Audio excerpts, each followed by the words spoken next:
if we are taking the food along with these things, there is minerals, vitamins, water also coming into the body, and these are relatively larger in the size.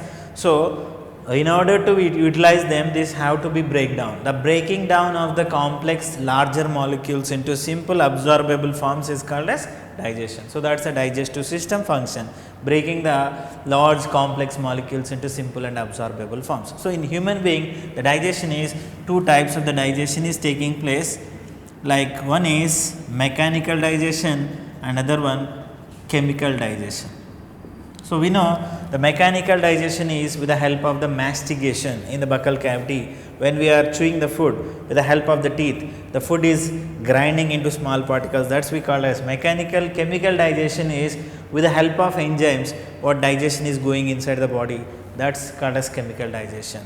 So, chemical digestion is like with the help of enzymes in different parts of alimentary canal, and mechanical digestion is in buccal cavity and in the alimentary canal. Alimentary canal, we know that it shows a rhythmatic movement, we call as peristalsis, and that is when physically movement is going on, this is also responsible for breaking of the food, that is also comes under mechanical digestion, right. And now we are going to see about the alimentary canal. So, alimentary canal of human being,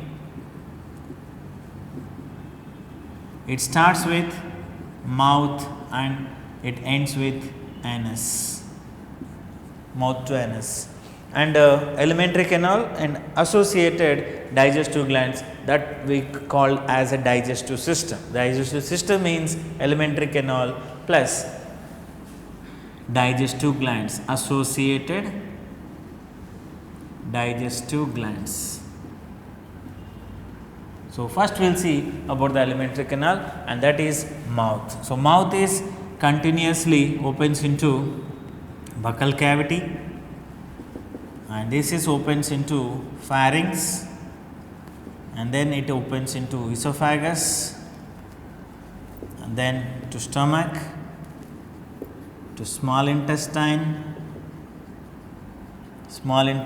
to large intestine, and the large intestine opens outside as anus. So, this is the parts of the alimentary canal.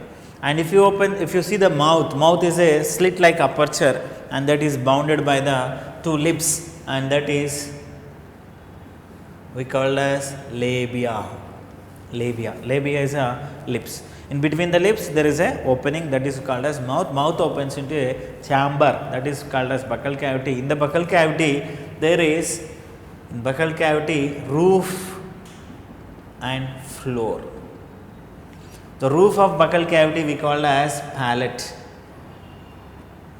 secondary hard palate. So, presence of the secondary hard palate is a characteristic feature of the mammals, and the very important structure palate. What is the palate importance is, palate is separating the oral passage and respiratory passage.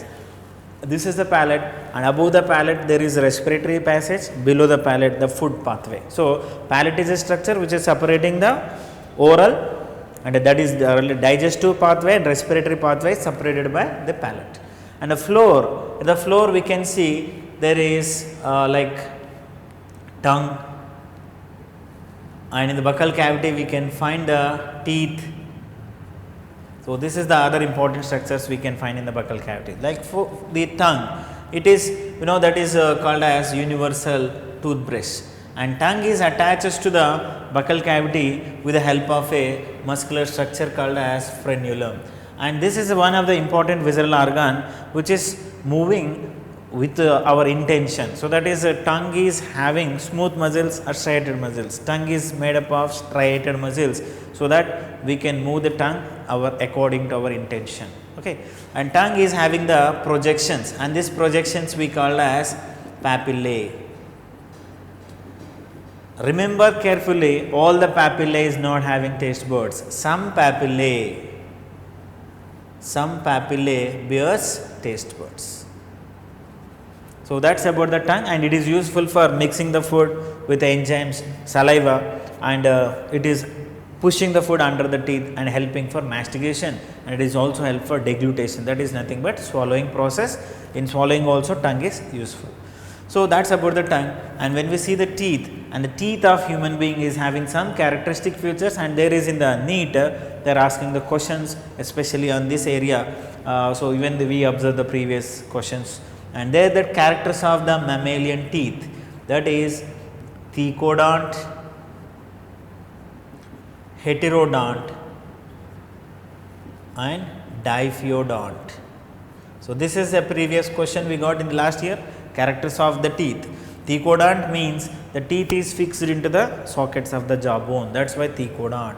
Heterodont, the teeth is different types, like in human being we find the teeth called as incisors, canines, premolars, molars.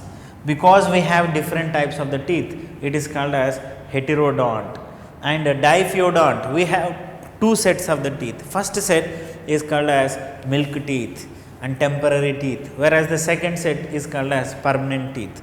And that is we have the two sets of the teeth, that is why we call as diphyodont. And if you see the dental formula of human being, incisors, canines, premolars, molars in the adult, it is 2 1 2 3 by 2 1 2 3, and this is 2 1 2 3 on upper jaw and 2 1 2 3 on the lower jaw at one side, and so we have the other side also there, that is why we always write it is like into 2, that means two sides, and that is equal to 32. So how many teeth we have at adult stage? So that is after the 18 years, that is because again there is a some stage, even though at intermediate stage right now your age, at the time you may not have the wisdom teeth. Okay. So that is in the case of you, there is wisdom teeth is absent, that is why your dental formula is different, and the children like the age of the 5 years 6 years at the time, the dental formula is different. If you see the children's dental formula, the children's dental formula is incisors, canines, premolars, molars, and it is 2 1 2 2102 by 2102. So here the 2 plus 1 3 plus 2 5 upper jaw, 5 lower jaw, 10, and the 10 other jaw, so totally 20. So if you observe one difference here, 32 teeth is present in the adults, but 20 teeth is in the children. So what is the difference number? 12. So here one point we have to understand. First in the childhood we have only 20 teeth, but later the 20 teeth is lost, in the place of again the 20 teeth is comes, plus additional 12 teeth is coming. So first time we have 20 teeth and second time we have 32 teeth. That means here there is a difference, that is a 12 teeth. Here one point you should understand, this 12 teeth is we call monophyodont, even though human being is called as diphyodont, but in human being also there is some teeth appears only once in the life, that is this 12 teeth monophyodont, 20 teeth is diphyodont. So which teeth is not appears in the early age? So that is you see here the 0, premolars are absent. And then right now in your age groups there is the dental formula is you can say that 2 1 2 2 by 2 1 2 2, because what you doesn't have is the last molar. The last molar is you doesn't have at particular your age group. So that is you have the teeth 28, 4 teeth is absent in you, that is wisdom teeth, last molar. Okay. So that's about the dental formula, and the teeth is actually made up of a tough material called as dentin, and dentin is made up of, dentin is prepared by a cell called as odontoblast cell. And the teeth is having the parts like the visible portion of the teeth is called as crown, and the part which is attached with the sockets of the part which is attached with the gums is neck, and which is present in the sockets of the jawbone is called as root. So this is the three parts for a teeth, and the visible portion is crown, and in the crown area the teeth is covered by one layer called as enamel. And enamel is prepared by amyloblast cells. Enamel is prepared by ameloblast. Dentin is prepared by odontoblast. And the hardest part of our body is this enamel. That's the hardest part of the body. So, and inside the teeth there is a cavity is there, pulp cavity, and in the teeth pulp cavity there is arteries, veins, nerves will be there. So, that's about the teeth, and then we will see about the other parts after the buccal cavity.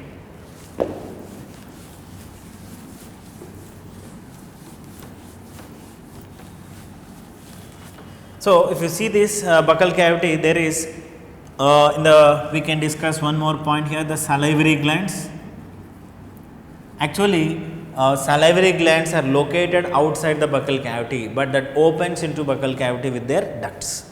Salivary glands, what we have and what the mammals have. Mammals is having 4 pairs of salivary glands in mammals, but in man it is 3 pairs only. And what is that? There is infraorbital, submandibular, sublingual and parotid. So, this is the 4 pairs of the salivary glands present in the mammals, but if you take the human being, in human being infraorbital salivary gland is absent. What we have is these 3 pairs only we have, and that is submandibular. Mandible, submandible means the lower jaw, angles of lower jaw it is present, sublingual it is present below the tongue, and parotid is present near the ear pinna. So, this is submandibular at angles of lower jaw, sublingual present below the tongue, parotid located near the ear pinna. So, that is the position of this, and from there it is opens into the buccal cavity with the help of the ducts, and salivary glands releases saliva. Saliva has one enzyme that is called as ptyalin, salivary amylase, alpha amylase, salivary amylase. So, this is one enzyme which is useful for digestion of the carbohydrates, right. The next we will go for the pharynx, and here the pharynx is one of the important part, which is the common pathway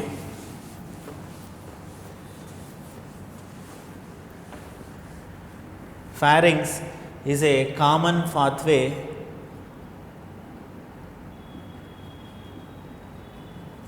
for food and for the digestion and for air. So, that is for respiration. So, this is a part we can commonly seen in both digestive system and respiratory system. So, pharynx is have a pathway, like for example, if you take the pharynx is like this, and pharynx is going to be divided later into the 2 separate pipes, and one is the food pipe, what we call as esophagus, and other one the respiratory system, that is what we call as trachea. So, where this pharynx is opens into the trachea, here we have the structure called as larynx, and into the larynx the opening what we call as glottis, and it is guarded by one structure, epiglottis. So, whenever we are swallowing something or we are drinking water, the food or the water when it is trying to enter into the respiratory system, this structure is preventing, that is we call as epiglottis. It is a lid like structure present above the glottis, and glottis is the opening for larynx. Larynx is a voice box which is continuous as a windpipe, that we call as trachea, and that is we discuss later in the respiratory system. Right now our system we are discussing this one. This is a part of the pharynx which is opens into esophagus. So, esophagus is a food pipe, and we will see what is happening to the esophagus.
So this is the esophagus, that is what we call as food pipe.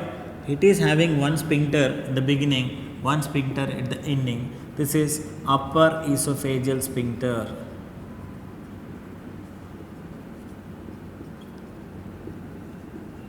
And this is lower esophageal sphincter. And the lower esophageal sphincter is also called as cardiac sphincter.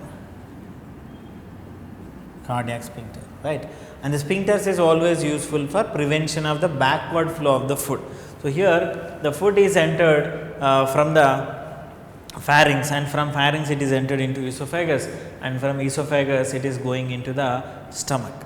And stomach is a muscular bag like structure which is there to store the food, and it is also mixing the food with enzymes. So the stomach is a part which is useful for mechanical digestion as well as chemical digestion, because in the stomach the food, when it enters, stomach is moving very rhythmatically. That is what we call as peristalsis. It is the churning movements useful for mechanical breakdown of the food, as well as there is some enzymes present in the stomach useful for chemical digestion. So stomach is having the parts like where the esophagus is opening here, that is we called as cardiac stomach, and the main part of the stomach, this is called as fundic part, and this is body, and this is the last part called as pyloric stomach. So stomach is divided into the four parts.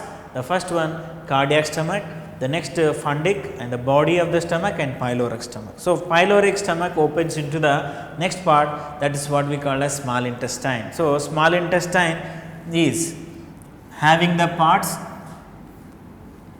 like duodenum, jejunum, and ileum. So in this, the first part of the small intestine is duodenum. So stomach is opens into duodenum. Stomach is opening into duodenum, and here this pyloric stomach is opens into duodenum. There is a sphincter is there. It is called as pyloric sphincter. So that stomach is also having the two sphincters, one is at the beginning and one is at the ending. The starting part of the stomach is called as cardiac stomach, and the sphincter is cardiac sphincter or lower esophageal sphincter. End of the stomach, the pyloric sphincter. And what is the function of the pyloric sphincter? For example, if they ask, the food is moving from stomach to duodenum, and if the food want to move from duodenum to stomach backward, that is prevented by pyloric sphincter. So pyloric sphincter is located at, if they ask, it is exactly located between stomach and small intestine, or we can say exactly pyloric stomach to duodenum, or briefly you can say stomach and intestine, stomach and small intestine. So that's about the duodenum. And if you see this duodenum is the structure which is the C-shaped structure, and it is opens into a long coiled structure, what we call as jejunum, and it is opened, it ends with a structure called as ileum. So this is the major part, small intestine, for digestion. Maximum digestion and absorption taking place in the small intestine, that is having these three parts: duodenum, jejunum, ileum. Ileum is opens into large intestine. So large intestine also having the three parts like the cecum, colon, rectum. So the proximal part of the large intestine we call as cecum.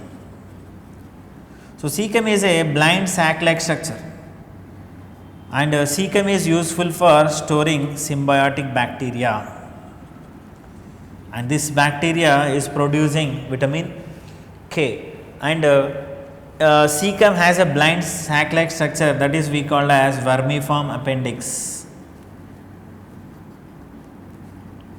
So this is we consider as a vestigial organ, and vermiform appendix is having lymphoid tissue, so that have a role in some role in immune system.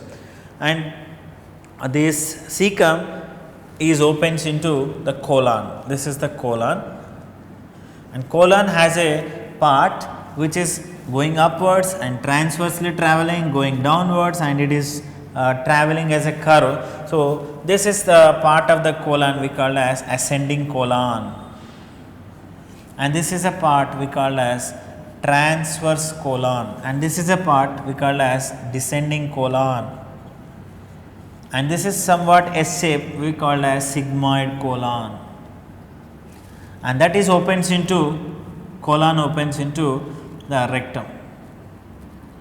Rectum opens outside as anus. So, that is the large intestine, and large intestine is not have an important role in digestion and absorption, but it is playing a role like some absorption like water absorption and drugs absorption, minerals absorption, and it is also for formation of fecal matter and for agitation of the fecal matter. That is the role of the large intestine, and you can see the large intestine have some pouches. There is it is not straight, it is having some like the projections, we call this as hastra, and on this we can find the 3 rows of the muscles which is present here. It is called as tinea coli,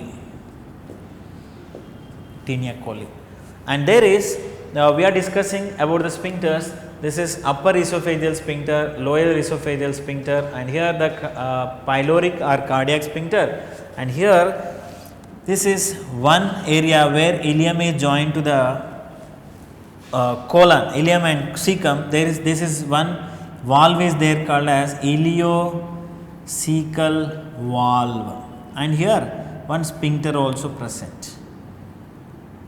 One valve and one sphincter is present here, and then at the end of here anus is having 2 sphincters, internal anal sphincter and other one external anal sphincter. So, internal anal sphincter is made up of the smooth muscles and external anal sphincter is made up of striated muscles. So, which one is voluntary, which one is involuntary? Internal anal sphincter, which is made up of smooth muscles, is involuntary, but external anal sphincter, which is made up of striated muscles, is voluntary.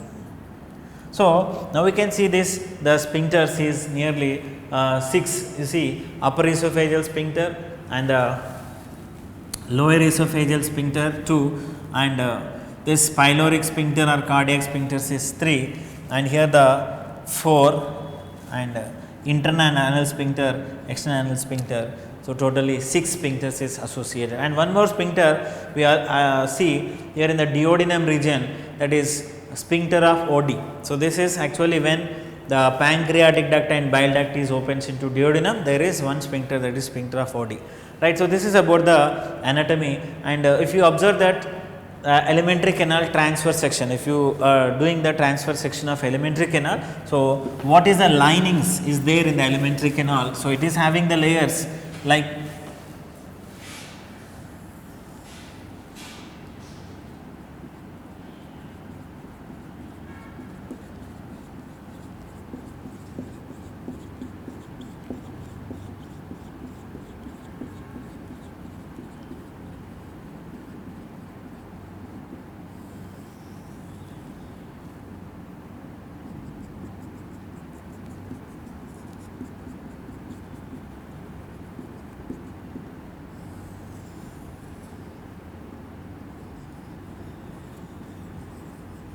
so, it is having the 4 layers. The outermost layer of the alimentary canal is called as serosa, and the next one, this is a muscularis layer. Here we find the 2 types of the muscles, the outer longitudinal muscles and inner circular muscles. So, this is the layer we call as muscularis. So, serosa first layer, and the second layer is muscularis, and the third layer submucosa, and the fourth layer is mucosa. So, from outer to inner, if they ask, that is serosa, muscularis, submucosa, mucosa, 4 layers are present, and you can see here the serosa is just it is a epithelial layer, and whereas this muscularis is having 2 layers, like longitudinal muscles and circular muscles, but in stomach region we may find one more type of muscles, that is oblique muscles. So, oblique muscles is present only in stomach region, but in remaining entire alimentary canal it is having the only two layers, longitudinal and circular muscles. And below that submucosa layer at duodenum, only at duodenum it is having Brunner's glands. This Brunner's glands is responsible for secretion of mucus, and that mucus is having the foldings, we are finding the finger like structures, and the mucosa in the stomach, the foldings we call as gastric rugae. Whereas in the small intestine, mucosa have a foldings, it is called as intestinal villi, which is useful for absorption of the digested food material. So, that is the section of that alimentary canal. Then we will see about the mechanism of digestion and the different types of glands and their function.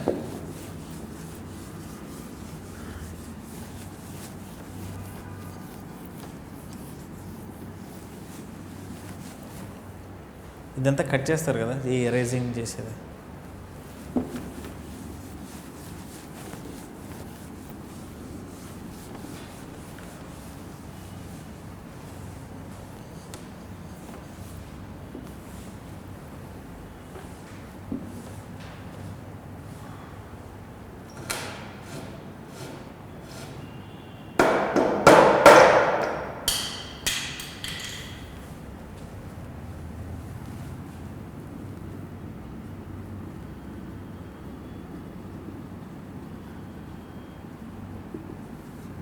Right. So, there is associated glands with the digestive system, that is we will see liver, pancreas, gastric glands, salivary glands, intestinal glands. So, this is the glands associated with the alimentary canal. If you see the liver is the largest gland, nearly it is having 1 to 1.5 kgs of the weight, and this is the largest gland of our body. And the second largest gland is pancreas. So, remember that first largest, second largest, and liver is having the hepatocytes, and hepatocytes is arranged like hepatic cords. If you see, the liver has the functional units, hexagonal units is there,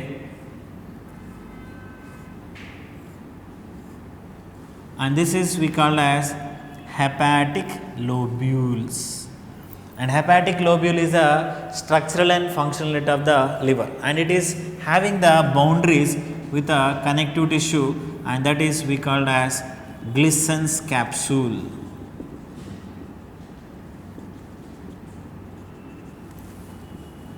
So, liver is having the many hepatocytes, and the hepatocytes is arranged like the rows of hepatocytes like this. So, this is a row of hepatocytes we called as hepatic cords.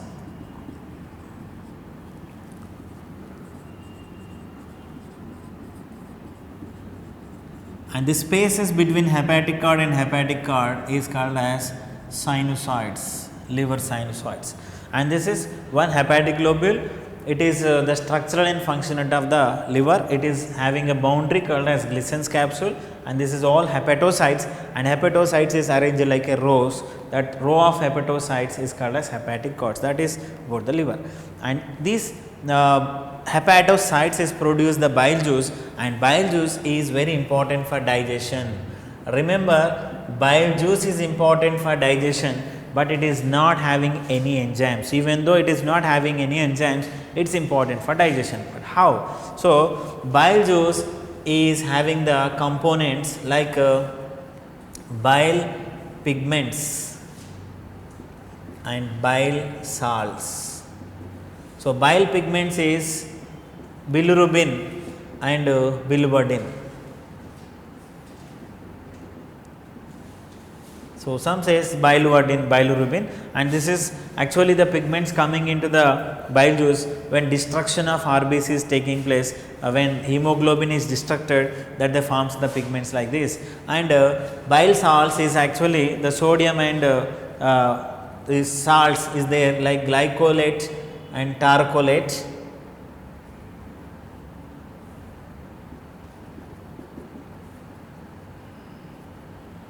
So, glycocolate and tarcolate, this is we called as bile salts. It is important for emulsification of fats. So, when bile salts are there, this is working on fats and that is converting that into emulsified fats. On emulsified fats, when lipase enzyme is working, then only fats will be digested. That means for digestion of fats we require lipase as well as the very important thing that bile salts. It's a component present in bile juice. That is why what we can say, bile juice is important for digestion, but it is, even though it is not having any enzyme. That is the role of bile salts we have to understand here, right. And this bile juice is collecting from, and the liver has two lobes, right lobe and left lobe. From the right lobe there is one duct is coming out, right hepatic duct, and from the left lobe one hepatic duct is coming out, that is right and left hepatic ducts. These two is fused to form one duct, common hepatic duct.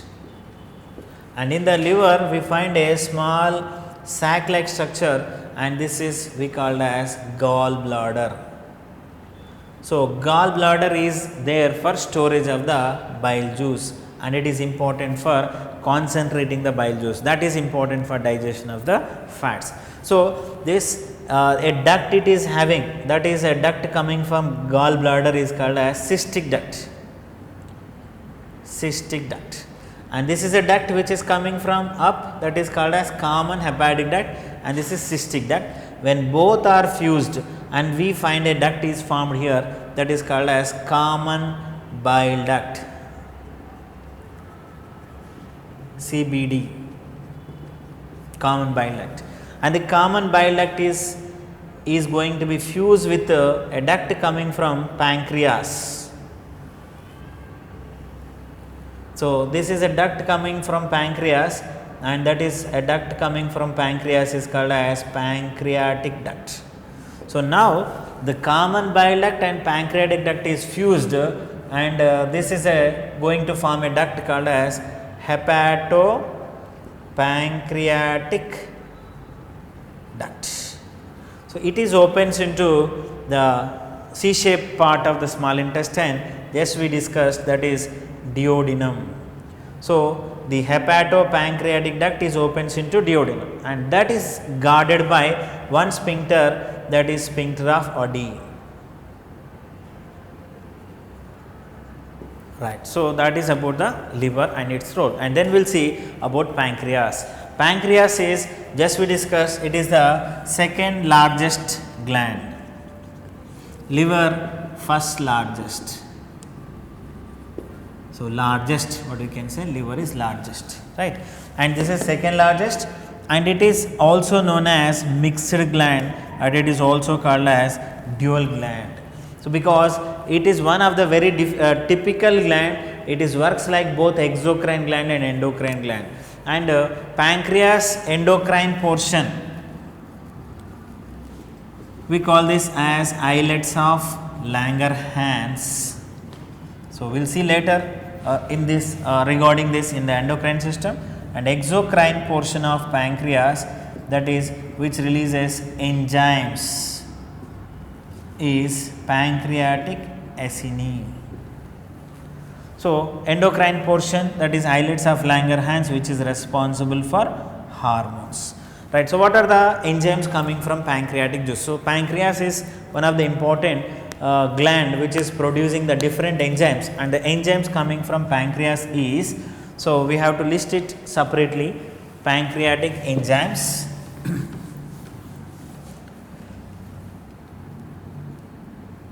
trypsinogen, chymotrypsinogen, procarboxypeptidase,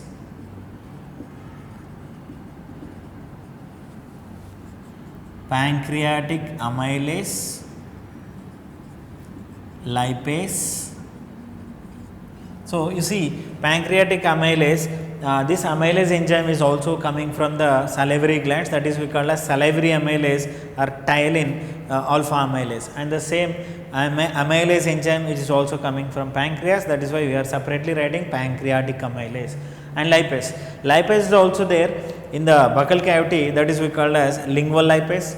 Lipase is in the stomach, that is we call as gastric lipase, and lipase is there from intestine and intestinal lipase. So the lipase also coming from different sources, and it is also producing the nucleases, and here don't get confused, the nucleotidase and nucleosidase, that is the enzymes coming from intestine, and this is nuclease. So these are the enzymes. Nucleases means we can also say this is like DNAs and RNAs.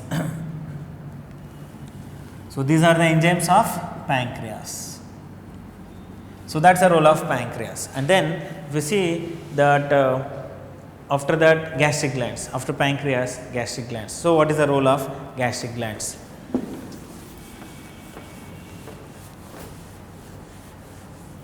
So gastric gland